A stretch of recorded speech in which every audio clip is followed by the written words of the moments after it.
Somali জলদস্যুদের কবল থেকে মুক্ত বাংলাদেশি জাহাজ এমভি আব্দুল্লাহ বঙ্গোপসাগরের জলসীমায় পৌঁছেছে। জাহাজ মালিকপক্ষ এসআর শিপিং জানিয়েছে, জাহাজটি মঙ্গলবার ভোরের মধ্যে কক্সবাজারের কুতুবদিয়ায় পৌঁছাবে।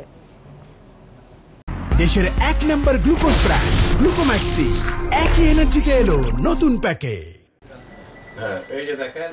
1 মে আরব আমিরাতের ফুজাইরা বন্দর থেকে জ্বালানি ও প্রয়োজনীয় জিনিসপত্র নিয়ে চট্টগ্রামের পথে রওনা দেয় সোমালি জলদস্যুদের হাত থেকে মুক্ত জাহাজ এমভি আব্দুল্লাহ।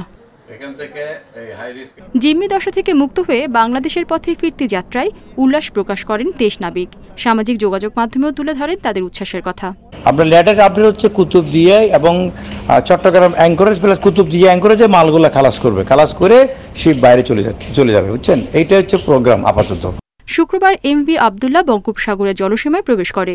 জাহাজের অবস্থান নির্ণয়কারী সংস্থা মেরিন ট্রাফিকে দেখা যায় 10.5 নটিক্যাল মাইল গতিতে চলমান জাহাজটি মঙ্গলবার সকালের মধ্যে কক্সবাজারের কুতুবদিয়ায় পৌঁছাবে। সেখান থেকে আরেকটি জাহাজে করে নাবিকদের চট্টগ্রামে আনা হবে বলে জানিয়েছে মালিকপক্ষ। 13 তারিখে মিডনাইট অথবা 14 তারিখ সকাল, ইট ডিপেন্ডস। যদি নাকি লাইটারটা থাকে তাহলে কিছুটা ডিসচার্জ করে তারপরে জাহাজ হালকা করে আনতে হয়।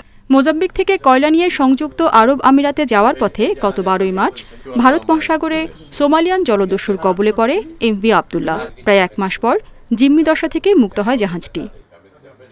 Independent news.